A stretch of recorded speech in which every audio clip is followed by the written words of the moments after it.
Okay, chapter number 9 કિરણ પ્રકાશ શાસ્ત્ર lecture 8. તો lecture 6 ની અંદર આપણે જોયું તો વિદ્યાર્થી મિત્રો આભાસી ઊંડાઈ અને લેક્ચર 7 ની અંદર આપણે સ્વાધ્યાયના થોડા દાખલા જોયા હતા. તો આપણે 8 ની અંદર ફરીથી આભાસી ઊંડાઈના એક બે એમસીક્યુ કરીએ જેની સાથે હું તમને આભાસી ઊંચાઈ પણ સમજાવીશ. તો ધ્યાન રાખજો વિદ્યાર્થી મિત્રો, જેડબલઈ અને નીટના વિદ્યાર્થીઓએ ખાસ ધ્યાન રાખવાનું છે અહીંયા. ક્લિયર? તો હવે સમજો ફરીથી. અહીંયા જો એક તળાવ છે, તળાવની અંદર માછલી છે. હવે તળાવની ઊંડાઈ 24 સેન્ટીમીટર છે. પક્ષી તળાવથી 18 સેન્ટીમીટર ઊંચે ઉડે છે. તો હવે આપણને ખબર છે કે આપણે ગ્લાસની અંદર સિક્કો જોઈએ તો સિક્કો આપણને ઉપર આવેલો જોવા મળતો હતો. તો એ જ રીતે આ પક્ષી જ્યારે માછલીને જોશે ત્યારે માછલી કેટલા અંતરે જોવા મળશે, એટલે કે પક્ષી દ્વારા અનુભવાતું માછલીનું અંતર.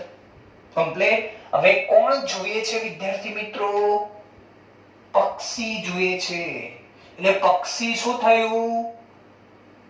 અવલોકનકાર. પક્ષી થઈ ગયો અવલોકનકાર. પક્ષી શેમો છે? હવામાં, જેનો વક્રી ભગ્નાંક થાય 1. ચલો માછલી શેમાં છે? પાણીમાં. તો પાણીનો વક્રી ભગ્નાંક આપણને ખબર જ છે 1.33 એટલે કે 4/3. હવે આપણને ખબર છે કે માછલી આમ ઉપર આવેલી જોવા મળશે. તો આ માછલી કેટલી ઉપર આવેલી જોવા મળશે? તો અહીંયા સમજો, આપણને ખબર જ છે h' બરાબર, વિદ્યાર્થી મિત્રો યાદ છે સૂત્ર? બહુ સિમ્પલ રીતે મેં કહ્યું તો ચોપડીની અંદર કોઈ રેફરન્સની અંદર જોવાની જરૂર નથી. મારી ટેકનિક થી જ યાદ રાખવાનું. n અવલોકન ભાગ્યા n વસ્તુ. બહુ સિમ્પલ. અવલોકન કયા માધ્યમમાંથી થાય છે? n1 માંથી. વસ્તુ કયા માધ્યમમાં છે? આ વસ્તુ થઈ ગયો માછલી. તો બોલો વસ્તુ n2 માં, તો નીચે આવે n2. ક્લિયર? તો હવે સમજો h' upon h. ચલો n અવલોકન 1, n વસ્તુ 4/3. ક્લિયર? તો હવે સમજો 3 ઉપર જશે તો h' is equals to 3 ઉપર જાય એટલે 3/4 into h. હવે આ h કયું લેવાનું? તો સાહેબ આ પક્ષી અહીંયાથી જોવે છે તો અંતર આટલું થયું જ નહીં. તો ના, એ ભૂલ કરતા નહીં. વસ્તુ જે માધ્યમમાં પડેલી હોય, વસ્તુ કયા માધ્યમમાં છે? આ પાણીમાં. તો પાણીમાં જેટલું ઉપર આવે, આ હવામાં આવે નહીં. તો અંતર ફક્ત પાણીનું જ લેવાનું છે. એટલે આ h કેટલું લેશો તમે? 3/4 into h કેટલું? 24. ખ્યાલ આવે છે વિદ્યાર્થી મિત્રો? 6 ચોક 24. એનો મતલબ h' is equals to 18 centimetre. એનો અર્થ એ થયો કે માછલી હતી 24 સેન્ટીમીટરે, પણ એની આભાસી ઊંડાઈ આ એની વાસ્તવિક ઊંડાઈ હતી. બોલો આભાસી ઊંડાઈ કેટલી મળી? 18 સેન્ટીમીટર. એનો અર્થ એ થયો કે માછલી તમને અહીંયા દેખાશે. આ h' થઈ ગયું તમારું. h' કેટલું? 18. એટલે હવે પક્ષીથી અંતર કેટલું થયું? પક્ષીથી અંતર, આભાસી અંતર કેટલું થયું? બોલો વિદ્યાર્થી મિત્રો. આ 18 વત્તા આ h'. માછલી હવે અહીંયા દેખાય છે પક્ષી.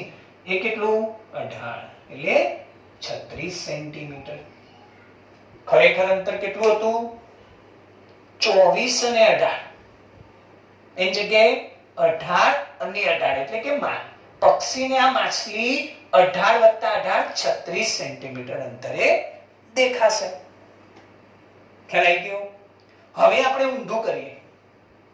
ધ્યાન રાખજો, ઉલટું કરીએ. કમ્પ્લીટ સમજણ પડી ગઈ? નોટ ડાઉન કરી દેજો. હું એમના એમ રકમ રાખું છું, થોડા ફેરફાર કરું છું અહીંયા. ઓકે, ચલો હવે અહીંયા ધ્યાન આપો વિદ્યાર્થી મિત્રો ખાસ. હવે સમજો, આને અહીંયા n1 ને n2 એમના એમ રાખીએ. ક્લિયર? હવે જુઓ ખાસ, આપણે ઊંડાઈ માપી. આ શું માપ્યું? માછલીની ઊંડાઈ. હવે ઊંધું કરી દઉં. માછલી દ્વારા અનુભવાતું પક્ષીનું અંતર. એટલે કે હવે કોણ જુએ છે? પાણીમાં રહેલી માછલી ઉપર પક્ષીને જુએ છે. એટલે કે આ માછલી પક્ષીને જોશે અહીંયા, તો ખરેખર પક્ષીની ઊંચાઈ કેટલી છે વિદ્યાર્થી મિત્રો? તો 24 + 18 એટલે 42 છે. કેટલી છે? 42. એક્ચ્યુઅલમાં 42 ઊંચાઈ છે માછલીથી પક્ષીની. પણ હવે કેટલી દેખાય છે આપણે જોઈએ વિદ્યાર્થી મિત્રો? તો હવે માછલી દ્વારા અનુભવાતો, એટલે માછલી જોઈએ છે પક્ષીને, આ માછલી પક્ષીને જોઈએ છે. એટલે માછલી શું થઈ ગયું? અવલોકનકાર. અને આ તમારી વસ્તુ થઈ ગઈ. ખ્યાલ આવી ગયો વિદ્યાર્થી મિત્રો? તો વસ્તુની ઊંચાઈ ખાસ જોવાની. તો વસ્તુ કયા માધ્યમમાં છે? તો આ માધ્યમ છે હવા. વસ્તુની ઊંચાઈ કેટલી? h = 18. મેં તમને પહેલા જ કહ્યું, વસ્તુ જે માધ્યમમાં હોય એ જ ઊંચાઈ લેવાની, આખી ઊંચાઈ લેવાની જરૂર નથી, કેમ કે એ જે માધ્યમમાં હોય એટલાનો જ તફાવત આવશે. તો એ સમજો, h'/h = n અવલોકન ભાગ્યા n વસ્તુ. બહુ સિમ્પલ રીતે સૂત્ર યાદ રાખવાનું છે. તો બોલો, n અવલોકન. હવે અવલોકન કરતા માછલી કયા માધ્યમમાં છે? પાણીમાં. તો બોલો h'/n = 4/3. n વસ્તુ. ચલો, વસ્તુ કયા માધ્યમમાં છે? હવામાં. હવાનો વક્રી ભવનાંક 1. તો બોલો h' = 4/3 × h. તો h' = 4/3. h કેટલો? 18. તો h' = 6 * 3 = 18. 6 × 24 સેન્ટીમીટર. એનો અર્થ શું થયો વિદ્યાર્થી મિત્રો? ખાસ કે આ 18 સેન્ટીમીટર હતું h, એની જગ્યાએ હવે કેટલા અંતરે દેખાશે પક્ષી? અહીંયા દેખાશે. કેટલી ઊંચાઈએ? h' 24 centimetre. મેં છેલ્લા ઉદાહરણની અંદર સમજાવ્યું હતું કે વસ્તુ મોટી દેખાય છે મોટું. ક્લિયર? તો બોલો આ કેટલા અંતરે આવ્યું? h' = 24 centimetre. તો બોલો માછલીથી પક્ષીનું અંતર, એટલે કે માછલી કેટલા અંતરે જોશે? હવે પક્ષીને અહીંયા દેખાય છે કે અહીંયા? તો બોલો આ કેટલું? 24 વત્તા આટલો પ્રતિબિંબ રચાય. કેટલા અંતરે? 24, એટલે કે 48 સેન્ટીમીટર. ખ્યાલ આવી ગયો વિદ્યાર્થી મિત્રો? તો આ ટાઈપના એમસીક્યુ JEE નીટની અંદર ખાસ પૂછાય છે. ખ્યાલ આવી ગયો? આના પરથી તમને એક શોર્ટ ટ્રિક આપી દઉં કે જે તમને બીજા દાખલા સોલ્વ કરવાની અંદર મદદરૂપ થશે. તો શોર્ટ ટ્રિક લખજો, એનો ઉપયોગ કરજો. ના ફાવે, ના ખબર પડે તો કોમેન્ટની અંદર લખજો, જેથી કરીને હું તમને આ ટાઈપના પણ એમસીક્યુ બીજા આપી શકું. ક્લિયર? જો કે ક્લાસરૂમની અંદર આપણે આવા ઘણા બધા એમસીક્યુ ની ચર્ચા કરીશું, આવા ઘણા બધા એમસીક્યુ સોલ્વ કરીશું. ક્લિયર? તો હવે સમજો, ખાસ નીટ JEE માટે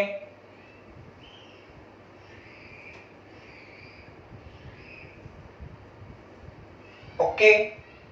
હવે સમજાઈએ આ દાખલા તરીકે n1 વક્રી ભવનાંક છે, આ n2 વક્રી ભવનાંક છે, આ n3 વક્રી ભવનાંક છે. આ માધ્યમ જુદું, આ માધ્યમ જુદું, આ માધ્યમ પણ જુદું. આની ઊંચાઈ છે h1, આની ઊંચાઈ છે h2, આની ઊંચાઈ છે h3. તો આપણે અહીંયા ફક્ત એક જ માધ્યમ જોયું. આ શું જોયું? એક જ માધ્યમ. તો એના માટે તમે સૂત્ર બનાવો. જો શું થશે? આ તો હવા છે, હવાનો વક્રી ભવનાંક 1 થાય વિદ્યાર્થી મિત્રો. તો બોલો h' બરાબર n અવલોકન. હવામાંથી અવલોકન તમે અહીંયાથી જોતા હોય, હવામાંથી તો ઉપર તો 1 થવાનું અને નીચે વસ્તુ એટલે માધ્યમનો વક્રી ભવનાંક n આવે એટલે સિમ્પલ ભાષામાં h' h/n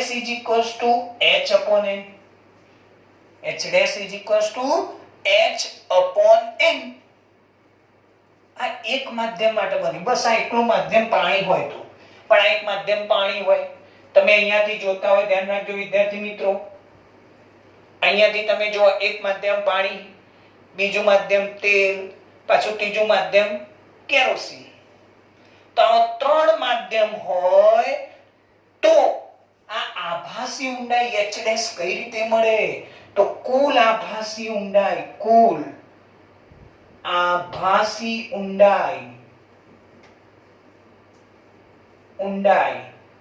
h' તો સૂત્ર આ રીતે બનશે આમાં h/n હતો એવી જ રીતે બનશે h1/n1 h2/n2 h3/n3 એટલે કે આના કારણે વસ્તુ થોડી ઊંચી આવશે આના કારણે પણ અને આના કારણે પણ કમ્પ્લીટ ખ્યાલ આવી ગયો એટલે કુલ આભાસી ઊંડાઈ એની થશે h1/n1 એટલે કે ઊંડાઈ ભાગ્યા વક્રી ભવનાંક વત્તા ઊંડાઈ ભાગ્યા વક્રી ભવનાંક વત્તા ઊંડાઈ ભાગ્યા વક્રી ભવનાંક ખ્યાલ આવી ગયો વિદ્યાર્થી મિત્રો કમ્પ્લીટ ઓકે આગળ વધીએ હવે સમજો અહીંયા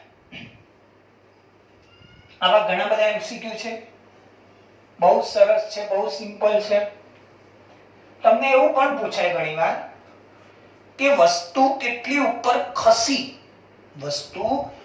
ઉપર ખસી બહુ સિમ્પલ ભાષામાં કહી દઉં દાખલા તરીકે અહીંયા પાણી છે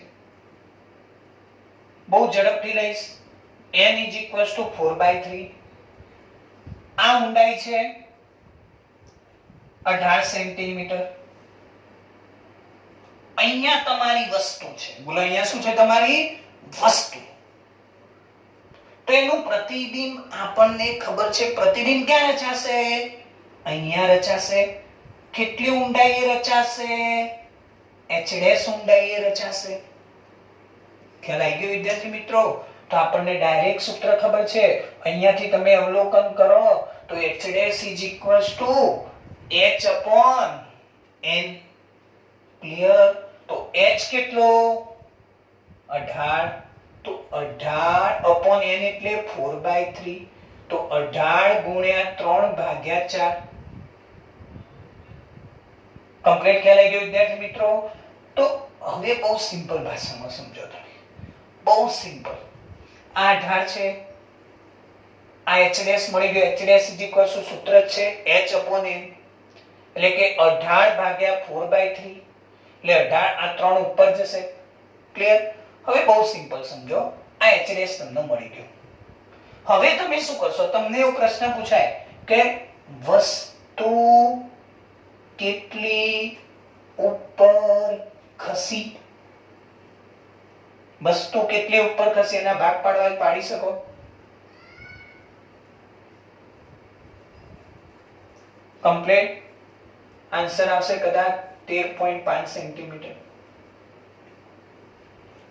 હવે સમજો તમે તો વસ્તુ કેટલી ઉપર ખસી તો આ ઊંડાઈ કેટલી 18 ચલો અહીંયા વસ્તુ કેટલા આવી તમને 13.5 તો એનો મતલબ 18 માંથી 13.5 તમે શું કરશો બાદ એટલે આટલી ઉપર ખસી શિફ્ટિંગ થયું એનો મતલબ h માંથી h' બાદ કરવાનો તો તમે ડાયરેક્ટ આવું સૂત્ર ના લખી શકો h - h' એટલે કે h - h' એટલે તો h/n તો h * 1 - 1/n તો આ શોર્ટ ટ્રીક મળી ગઈ સીધે વસ્તુ કેટલી ઉપર ખસી આ એક બીજી શોર્ટ ટ્રીક મળી ગઈ વિદ્યાર્થી મિત્રો ખાસ કોઈ તમને એમ પૂછે કે આભાસી ઊંડાઈ કેટલી તો h' = h/n ડાયરેક્ટ લખી દેવાનું ખ્યાલ આવી ગયો કોઈ તમને એવું પૂછે કે વસ્તુ કેટલી ઉપર ખસી તો આટલી ઉપર ખસી તો h માંથી h' બાદ કરવાનું તો એના માટે h * 1 - 1/n ખ્યાલ આવે છે વિદ્યાર્થી મિત્રો ધ્યાન રાખજો ખાસ અહીંયા હવા તો એટલે અહીંયા 1 આવ્યું જો બીજું કોઈ માધ્યમ હોય તો એનો વક્રીભવનાંક અહીંયા ઉપર આવે. ઓકે, તો જે વિદ્યાર્થીઓ JEE નીટની તૈયારી કરે છે એ વિદ્યાર્થીઓએ આ વસ્તુ ખાસ ધ્યાનમાં રાખવાની છે. ઓકે, તો હવે આપણે જઈએ બોર્ડની થિયરી તરફ.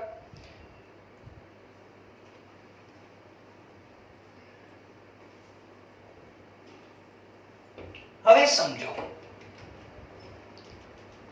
એક ક્વેશ્ચન છે, સૂર્યોદય વખતે સૂર્ય થોડો વહેલા અને સૂર્યાસ્ત સમયે થોડો સમય સુધી જોવા મળે છે. ચલો, આનું કારણ શું વિદ્યાર્થી મિત્રો? તમને ખ્યાલ ના હોય તો કહી દઉં, અથવા તમે ધોરણ 10 ની અંદર ભણી ગયા છો કે સૂર્ય ખરેખર જ્યારે ઉદય થાય, ક્લિયર, એટલે એ ખરેખર ઉદય થાય છે પહેલા આપણને થોડો દેખાય છે. કેટલો વહેલા? તો 2 મિનિટ વહેલો દેખાય છે. જો કે તમે 10મા ની અંદર ભણી ગયા. હવે આપણે એની એક્ઝેક્ટ થિયરી જોઈએ, શું થાય એમાં. તો આપણી પૃથ્વી છે વિદ્યાર્થી મિત્રો, આ શું છે? આપણી પૃથ્વી. ઓકે, એકદમ શાંતિથી સમજો, બહુ સમજવા જેવો ટોપિક છે. 10મામાં કદાચ તમને ખ્યાલ નહીં હોય, અહીંયા તમે ઊભા છો, ક્લિયર? અહીંયા તમે ઊભા છો. આ એક સમાંતર રેખા. આ કઈ રેખા? સમાંતર રેખા. હવે આપણને ખબર છે કે સૂર્ય આમ થઈને આમ આવે. વાસ્તવમાં શું થાય છે વિદ્યાર્થી મિત્રો? પૃથ્વી આમ ફરે છે. એ સૂર્ય આમ હોય એટલે ધીમે ધીમે ધીમે ધીમે ધીમે આમ જાઓ એટલે તમને તો એવું લાગે કે સૂર્ય આમ ફરે છે. તો તમે એક સિમ્પલ વસ્તુ વિચારો કે આ સમાંતર રેખા છે. ફરીથી કહું છું, પૃથ્વી આપણી આમ ફરે છે એટલે સૂર્યની સામેથી આમ પસાર થાય છે. જો આપણે એમ વિચારીએ કે આપણે સ્થિર છીએ તો આપણને શું લાગે કે સૂર્ય આમ જાય છે. ક્લિયર?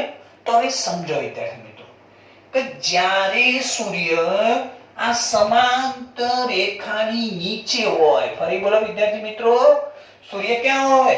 સમાંતર રેખાની નીચે હોય. આ સૂર્ય સમાંતર રેખાની નીચે હોય એટલે જે સૂર્યમાંથી આમ કિરણ આવે, એક કિરણ આમ જાય, બીજું કિરણ આમ આવે. અહીંયા જે કિરણ આવે ખરેખર પૃથ્વી મોટી છે, ક્લિયર? આપણે તો બહુ સૂક્ષ્મ કહેવાય એની સાપેક્ષની અંદર. તો સૂર્યમાંથી આ જે કિરણ આવે એ આમ કરી અને અહીંયા અડચણરૂપ બને. હવે અડચણરૂપ બને એટલે શું થાય વિદ્યાર્થી મિત્રો? આ પૃથ્વી અડચણરૂપ બને એટલે આ કિરણ આપણી આંખમાં પહોંચતું નથી, કેમ કે પૃથ્વી વચ્ચે આવી ગઈ. પૃથ્વી વચ્ચે આવી ગઈ એટલે આ કિરણ આપણી આંખમાં અહીંયા જે પહોંચતું, કેમ કે પૃથ્વીની સાપેક્ષમાં આપણે ઘણા નાના છીએ એટલે આ પૃથ્વી વચ્ચે અડચણરૂપ બને એટલે આ સીધો કિરણ આપણી આંખમાં પહોંચતું નથી. એટલે જ્યાં સુધી સૂર્ય આ સમાંતર રેખા જે છે આ સમાંતર રેખાને પાર ના કરે, ફરી કહું છું, સમાંતર રેખાને પાર ના કરે, જ્યાં સુધી સૂર્ય અહીંયા આવે પછી આપણને દેખાવાની આમ શરૂઆત જ થાય. ક્લિયર? પણ એવું તો શું થાય છે કે જેના કારણે આપણને સૂર્ય થોડો વહેલો દેખાય છે. ખરેખર સૂર્ય આમ કરીને અહીંયા આવે તો આપણે આમ સીધો સૂર્ય જોઈ શકીએ. ખ્યાલ આવે છે? ફરીથી સૂર્ય આમ થઈને અહીંયા આવે તો તમે આ સૂર્ય આમ સીધો અહીંયાથી જોઈ શકો છો. આપણે ઊભા છીએ, અતિ સૂક્ષ્મ છીએ આપણે. ક્લિયર? તો આ સૂર્ય જોવા માટે આમ એકદમ સૂર્ય અહીંયા આવે તો જ આપણને દેખાય. તો હવે સમજો કેમ આપણને સૂર્ય થોડો વહેલા એટલે જો અહીંયા આયા પહેલા દેખાઈ જાય છે. તો બહુ શાંતિથી સમજો, બહુ શાંતિથી સમજો. એ આપણને ખબર છે કે આપણે અહીંયા ઊભા છીએ પણ પૃથ્વીની આસપાસ તો આવી રીતે વાતાવરણ છે. આ શું છે? વાતાવરણ. આ છે પૃથ્વીનું વાતાવરણ. પૃથ્વી આપણે ખબર આપણે ઉભા છીએ, આપણે છેક અમુક અંતર સુધી શું છે? વાતાવરણ છે. અને આ શૂન્ય અવકાશ છે. શૂન્ય અવકાશ કરતા, ફરીથી શૂન્ય અવકાશ કરતા વાતાવરણનો વક્રી ભવનાંક વધારે હોય એટલે આ માધ્યમ થાય પાતળું. આ શૂન્ય અવકાશ છે, આ વાતાવરણ જે કયું માધ્યમ થશે? ઘટ માધ્યમ. વિદ્યાર્થી મિત્રો, કયું?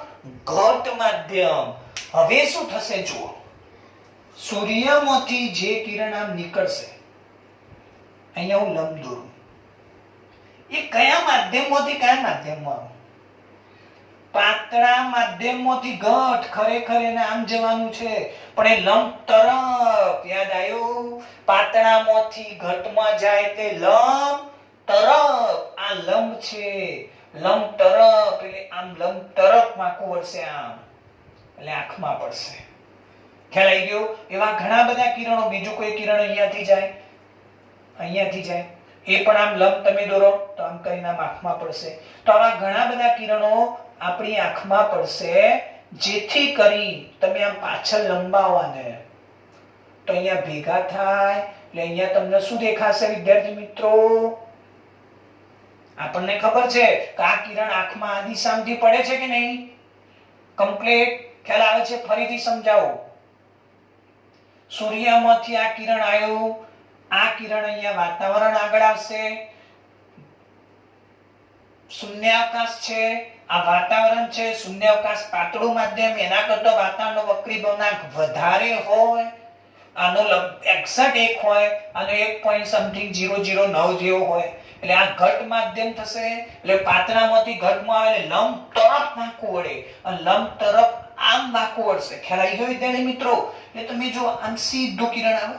હવે આંખ તો આપણે અહીંયા ઊભા છીએ એટલે આપણને એમ લાગે ભાઈ અહીંયાથી સૂર્ય આવે છે, આમ અહીંયાથી આ કિરણ જે દિશામાં આવે એ દિશામાં આપણને સૂર્ય દેખાવાનો. તો કિરણ અહીંયાથી આવે તો આપણને અહીંયા સૂર્ય દેખાય. ક્લિયર?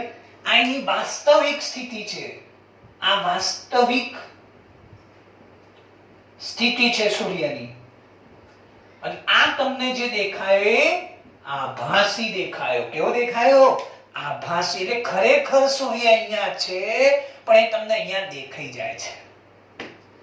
ખ્યાલ આવે છે વિદ્યાર્થી મિત્રો? ખરેખર કિરણ જ્યાં નીકળ્યું એ આમ થોડું વાંકું વળ્યું. શું વળ્યું? વાંકું. જેને આપણે કહીએ ખરેખર આમ જતા હતા અને આમ થઈ ગયું, એનું વિચલન થયું કહેવાય. ક્લિયર? તમે આમ સીધા રસ્તા પર જતા હોય અને કોઈ સામેથી દેખાય, સાહેબ દેખાય, તો તમે શું કરો? આમ થઈ ગયા, એટલે તમારું શું થયું? વિચલન થયું. કમ્પ્લીટ? તો વિચલન જે છે એ કેટલું હોય છે? 0.5 તો ફરીથી આ વિચલન કેટલું હોય? 0.5 જેટલું વિચલન હોય છે. ખ્યાલ આવી ગયો વિદ્યાર્થી મિત્રો? હવે બીજું સમજો તમે. બહુ સિમ્પલ વસ્તુ.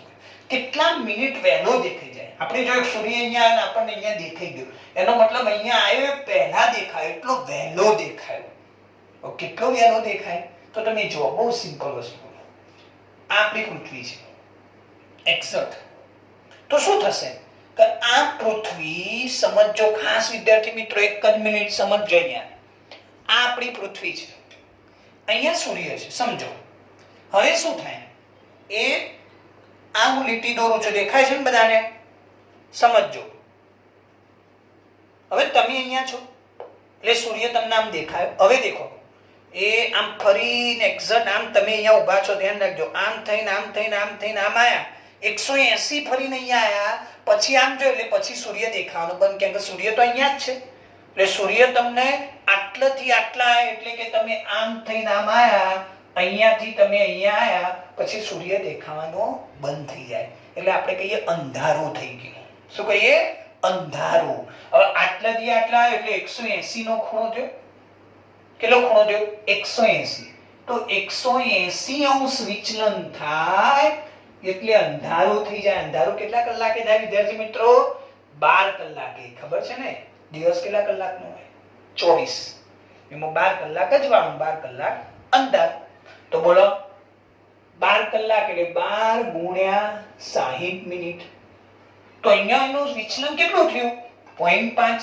તો 0.5 વિચલન થાય તો કેટલી મિનિટ લાગે? તો 0.5 ગુણ્યા 12 ગુણ્યા 60 ભાગ્યા 180. એટલે જો વિદ્યાર્થી મિત્રો 6 તરી 18, 4 તરી 12, 4 ગુણ્યા 0.5 એટલે 2 મિનિટ. ઇન શોર્ટ સમજો અહીંયા આ તમને કેટલો વહેલો દેખાયો? 2 મિનિટ. ખ્યાલ આવી ગયો? કમ્પ્લીટ 100% ખબર પડી ગઈ. હવે આપણે વાત કરીએ, જો તમને પ્રેક્ટિકલી સમજાવું તો આવું હોય. એક્ચ્યુઅલી તમે સમજો કે અહીંયા તમે છો, પૃથ્વી ફરતી ફરતી ફરતી અહીંયા એક્ઝેક્ટ તમે અહીંયા હોય તો જ તમને સૂર્ય દેખાવજો, પણ કિરણ આમ થઈને આમ આવે છે એટલે તમે અહીંયા આવો એટલે તમને સૂર્ય દેખાઈ જાય છે. ઓલરેડી અહીંયા આવો એટલે સૂર્ય તમને દેખાઈ જાય, પછી આમ તમે આવો છો એટલે કેટલો મિનિટ દેખાયો? 2 મિનિટ. પછી તમે આમ જાઓ જાઓ જાઓ જાઓ જાઓ જાઓ અહીંયા આવ્યા તો અહીંયા આવી ગયા એટલે હવે સૂર્ય બંધ થવું જોઈએ, પણ ખરેખર શું થાય? હવે ઊંધો વિચારો, સૂર્યાસ્તનો સમય વિચારો. સૂર્યાસ્ત એટલે સૂર્ય ધીમે ધીમે આ સમાંતર રેખાની નીચે જાય. સૂર્યાસ્ત વખતે આમ ઉલટું થાય, આમ જાય. પણ શું થશે? આમ ગયો, અહીંયા આવ્યો, પછી તમને સૂર્ય દેખાય નહીં. પણ સૂર્ય અહીંયા આવે તોય આમ થઈને કિરણ તમારી આંખમાં પડે એટલે તોય તમને સૂર્ય અહીંયા જ દેખાય છે. એનો મતલબ અહીંયા આવી ગયા પછી આટલા સુધી તમને સૂર્ય દેખાય છે. કેટલી મિનિટ? 2 મિનિટ સુધી. ક્લિયર? એનો મતલબ સૂર્યોદય થાય એટલે 2 મિનિટ વહેલું દેખાય, અને સૂર્યાસ્ત અહીંયા આવે એટલે સૂર્યાસ્ત થઈ ગયો, પણ તોય અહીંયા જાય ત્યાં સુધી તમને દેખાય જ કરે છે. એ કેટલી મિનિટ દેખાય? 2 મિનિટ. ખ્યાલ આવી ગયો વિદ્યાર્થી મિત્રો? કમ્પ્લીટ. તો આગળ નેક્સ્ટ ટોપિક લઈએ.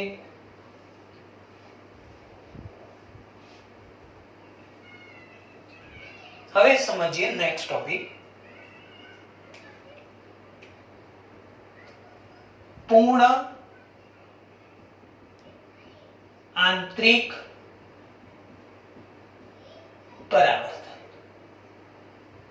પૂર્ણ આંતરિક પરાવર્તન તો ઘણો સમજવા જેવો ટોપિક છે વિદ્યાર્થી મિત્રો. પૂર્ણ આંતરિક પરાવર્તન. ક્લિયર? તો હવે સમજો, બહુ જ સિમ્પલ રીતે તમને સમજાવું છું.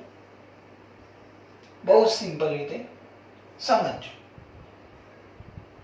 આ કોઈ ઘટ માધ્યમ છે. આ કઈ માધ્યમ વિદ્યાર્થી મિત્રો? ઘટ. આ માધ્યમ છે પાતળું. ઓકે. જ્યારે કિરણ n1 લખી દો, આ n2 લખી દો. જ્યારે કિરણ ઘટ માધ્યમમાંથી, ફરીથી અહીંયા આખી થિયરી લખતો નથી, તમે ચોપડીની અંદર વાંચી લેજો. ક્લિયર? પણ સમજાઈ દઉં છું કમ્પ્લીટ. જ્યારે કિરણ ઘટ માધ્યમમાંથી પાતળા માધ્યમમાં જાય, હવે આપણને ખબર છે કે જો કિરણ આવી રીતે જાય સીધું સીધું જ જાય તો શું થાય? આમ કરીને સીધે સીધું નીકળી જાય. ક્લિયર? એક માધ્યમમાંથી બીજા માધ્યમમાં વક્રીભવન, જો લંબ આપાત થાય તેનું વક્રીભવન થતું નથી. ક્લિયર? લંબ આપાત થાય તો એનું વક્રીભવન થતું નથી. હવે જો વિદ્યાર્થી મિત્રો ખાસ ફરીથી આ કયું માધ્યમ છે?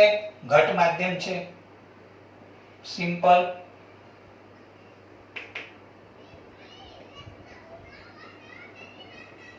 ઓકે. હવે સમજો, હું અહીંયા આ સપાટીને લંબ દોરું. હવે કોઈ કિરણ આમ આપાત થાય છે, આ આઈ ખૂણે આપાત થયો કિરણ. ક્લિયર? કેટલા ખૂણે? આઈ ખૂણે. હવે આપણને ખબર છે ખરેખર કિરણની દિશા આ છે, પણ કિરણ ઘટ માધ્યમમાંથી પાતળા માધ્યમમાં જાય છે. ફરી સમજો, કિરણ ઘટ માધ્યમમાંથી પાતળા માધ્યમમાં, આપણને ખબર ઘટમાંથી પાતળામાં એટલે સાહેબ લંબથી દૂર. લંબથી દૂર ખરેખર આમ છે, લંબથી દૂર એટલે આમ જશે. ક્લિયર? ખ્યાલ આવી ગયો વિદ્યાર્થી મિત્રો? હા, પણ હવે સમજો, જ્યારે કિરણ કોઈ એક માધ્યમમાંથી બીજા માધ્યમમાં એટલે કે પાતળામાંથી ઘટમાં જાય ત્યારે એનું પારગમન થાય અને આંશિક પરાવર્તન થાય. આ કહેવાય આંશિક પરાવર્તન, અથવા એવું પણ કહી શકો તમે. ક્લિયર? આંતરિક પરાવર્તન પણ શબ્દ વાપરી શકો. કયો? આંતરિક અથવા આંશિક પરાવર્તન થાય. ખ્યાલ આવી ગયો વિદ્યાર્થી મિત્રો? હવે સમજો ફરીથી, ખાસ સમજો. ફરી આ લંબ દોરું. હું આ થોડો ખૂણો મોટો કરું. એ મોટો કરે થોડો ખૂણો આઈ થોડો મોટો કરે. આની દિશા આમ છે, કિરણ આમ જાય છે. ક્લિયર? ઘટમાંથી પાત્રને જાય લંબથી દૂર એટલે આ દિશામાં જાય. કમ્પ્લીટ ખ્યાલ આવી ગયો? એનો મતલબ થોડું સપાટી તરફ નમ્યું. બોલો, સપાટી તરફ નમ્યું. સાથે સાથે આંતરિક પરાવર્તન પણ થાય. ખ્યાલ આવે છે વિદ્યાર્થી મિત્રો? કમ્પ્લીટ. ફરીથી કિરણ જ્યારે ઘટ માધ્યમમાંથી પાતળા માધ્યમમાં જાય ત્યારે, કિરણ ઘટ માધ્યમમાંથી પાતળા માધ્યમમાં જાય ત્યારે પારગમન પણ થાય અને આંશિક પરાવર્તન પણ થાય, જેને આંતરિક પરાવર્તન આપણે કહીએ છીએ. હવે સમજો વિદ્યાર્થી મિત્રો, ખાસ હવે જુઓ, અહીંયા બહુ શાંતિથી હવે જુઓ ફરીથી. જેમ આપાત કોણ વધે એમ આ કિરણ જે છે એ કઈ તરફ નમે? દેખો, સપાટી તરફ. કેમ કે લંબથી દૂર જાય એટલે સપાટી તરફ નમે. હવે એક ખૂણો એવો આવશે કે જ્યારે કિરણ કમ્પ્લીટ સપાટીની સમાંતર થઈ જશે. કિરણ સપાટીને સમાંતર. આ કયો હતો કે વક્રીભૂત કોણ? આપણને ખબર જ છે, લંબ સાથે મપાયેલ ખૂણો. આ વક્રીભૂત કિરણ કહેવાય. કમ્પ્લીટ. એટલે કે વક્રીભૂત કોણ આર કેવો બની ગયો? 90 / 2. ત્યારે જે આપાત કોણ છે એને કહેવાય ક્રાંતિ કોણ. કયો કોણ કહેવાય? ક્રાંતિ કોણ. એટલે કે જેમ આપાત ખૂણો વધે એમ આ કિરણ સપાટી તરફ નમે. બોલો, સપાટી તરફ નમે. જ્યારે I = IC થાય ત્યારે આ કિરણ સપાટીને સમાંતર થાય છે વિદ્યાર્થી મિત્રો. હજુ જુઓ, તમને એમ થાય સાહેબ હવે તો હવે હું આપાત કોણ વધારું, એટલે કે હવે આ I > IC કરી દીધો મેં. ક્રાંતિ કોણ કરતો આપાત કોણ મોટો કર્યો તો એ સપાટી તરફ આમ નમે. હવે નમે એટલે શું થઈ જાય? આને કહેવાય પૂર્ણ આંતરિક પરાવર્તન. પૂર્ણ આંતરિક પરાવર્તન. ખ્યાલ આવી ગયો વિદ્યાર્થી મિત્રો? ફરીથી આપાત કોણ વધે? વક્રીભૂત કિરણ સપાટી તરફ નમે, સપાટી તરફ નમે. એક સમય એવો આવે કે જ્યારે I = IC થાય ત્યારે સપાટીને સમાંતર થાય, એટલે કે વક્રીભૂત કોણ 90 થાય. અને પછી તમે I આપાત કોણ > IC કરો એટલે આ કિરણ કમ્પ્લીટ પૂર્ણ આંતરિક પરાવર્તન થાય. પહેલા તો વક્રીભવન પણ થતું હતું ને આંશિક પરાવર્તન પણ થતું હતું. કમ્પ્લીટ. તો તમારે વ્યાખ્યા લખવી હોય તમે આવી લખી શકો. ક્રાંતિ કોણની તમારે વ્યાખ્યા લખવી હોય તો તમે આવી રીતે લખી શકો કે આપાત કોણના જે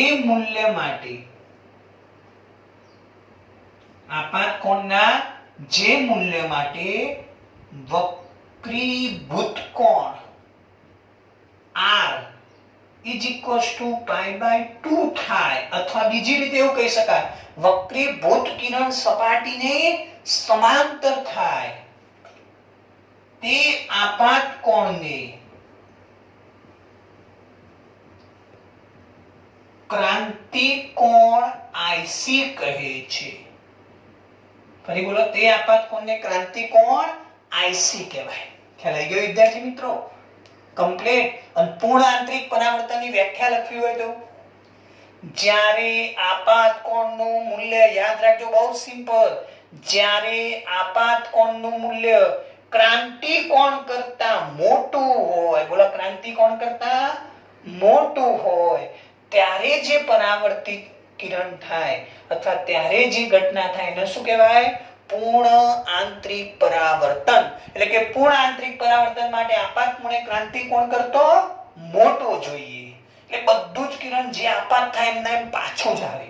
એક ઘટમાંથી પાતળામાં જાય નહીં. જેમ અહીંયા ઘટમાંથી પાતળામાં વક્રીભવન થતું તો એ વક્રીભવન 0 થઈ જાય. ફક્ત શું થઈ જાય? પરાવર્તન થઈ જાય. ક્યારે? આપાત કોણે ક્રાંતિ કોણ કરતો મોટો, યાદ રાખજો. કમ્પ્લીટ. હવે આપણે એક સૂત્ર તારવીએ, ખાસ ધ્યાન નોટ ડાઉન કરતા રહેજો.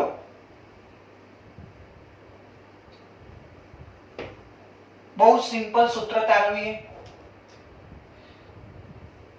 ક્લિયર? સમજો વિદ્યાર્થી મિત્રો ખાસ. આ તમારું n1 એટલે કે n લખી દઉં. કયું માધ્યમ? ઘટ માધ્યમ. કમ્પ્લીટ. ક્રાંતિકોણ કયા માધ્યમમાં મળ્યો? ઘટ માધ્યમનો. ક્રાંતિકોણ ઘટ માધ્યમનો. તમે એવો પણ શબ્દ વાપરી શકો, જે પાતળા માધ્યમની સાપેક્ષ ઘટ માધ્યમનો ક્રાંતિકોણ કહેવાય. કમ્પ્લીટ. કેમ કે આપણે વક્રીભવનાંક લઈએ સાપેક્ષ હોય છે, હું તમને સમજાવીશ, ધ્યાન રાખજો. કમ્પ્લીટ. આ n2 લઈ લઉં કેમ કે અહીંયા હવા છે. હવે આ બિંદુ આગળ હું સ્નેલનો નિયમ વાપરું. એ બિંદુ લખી દઉં તો સ્નેલનો નિયમ વાપરતો. સ્નેલના નિયમ પરથી, ચલો સ્નેલનો નિયમ વાપરો એ બિંદુ આગળ. બોલો શું થાય? આ વક્રીભવનાંક n1 ખૂણો IC, તો બોલો n1 sin IC બરાબર, બોલો આ વક્રીભવનાંક n2 sin r એટલે ડાયરેક્ટ લખી દો π/2. તો બોલો n1 sin IC n2 sin π/2 1. ખ્યાલ આવે છે વિદ્યાર્થી મિત્રો? તો બોલો એડો sin IC n2/n1. તો ઊંધું લખું. ચલો હવે બહુ સિમ્પલ ભાષામાં સમજો. n2 એટલે શું? હવા 1. n1 એટલે ઘટ માધ્યમ n. તો sin IC 1/n. તો n 1/sin IC. 1/sin IC. એનો અર્થ એ થયો વિદ્યાર્થી મિત્રો, ખાસ સમજો અહીંયા, કે માધ્યમનો વક્રીભવનાંક n શોધવું હોય, જો ક્રાંતિકોણ ખબર હોય 1/sin IC પરથી શોધી શકાય. અને જો આના પરથી વક્રીભવનાંક ખબર હોય, દાખલા તરીકે કાચનો વક્રીભવનાંક મને ખબર છે 1.5, તો એનો ક્રાંતિકોણ શોધવો હોય તો IC શું થઈ જાય વિદ્યાર્થી મિત્રો? sin inverse 1/n. ખ્યાલ આવી ગયો? હવે બીજું હું તમને કહું, બહુ સિમ્પલ. કમ્પ્લીટ. આ તમે દેખો n2/n1 આવ્યું. એનો અર્થ શું થયો? કે સાપેક્ષ વક્રીભવનાંક બતાવો. એટલે આપણે એવું લખી શકીએ કે આ ક્રાંતિકોણ છે એ હવાની સાપેક્ષ આ ઘટ માધ્યમનો છે. ખ્યાલ આવે છે કે નહીં વિદ્યાર્થી મિત્રો? કમ્પ્લીટ. તો આપણે જોઈ પૂર્ણ આંતરિક પરાવર્તનની ઘટના. હવે આપણે નેક્સ્ટ લેક્ચરની અંદર પૂર્ણ આંતરિક પરાવર્તનનો કુદરતી કઈ કઈ ઘટનાઓની અંદર ઉપયોગ થાય છે, અથવા તો એવી કઈ કુદરતી ઘટનાઓ છે કે જે પૂર્ણ આંતરિક પરાવર્તનને આભારી છે, એ આપણે સમજીશું. છેલ્લે એક વાક્ય યાદ રાખતા જજો કે જ્યારે I greater than IC થાય ત્યારે શું થાય? પૂર્ણ આંતરિક પરાવર્તન. એટલે કે આપાત કોણનું મૂલ્ય ક્રાંતિકોણથી વધારે થાય ત્યારે પૂર્ણ આંતરિક પરાવર્તનની ઘટના જોવા મળે. ખ્યાલ આવી ગયો વિદ્યાર્થી મિત્રો? કમ્પ્લીટ. તો આપણે લેક્ચર 9 ની અંદર કુદરતી ઘટનાઓ ભણીશું જેની અંદર પૂર્ણ આંતરિક પરાવર્તનનો ઉપયોગ થતો હોય. Okay, thank you.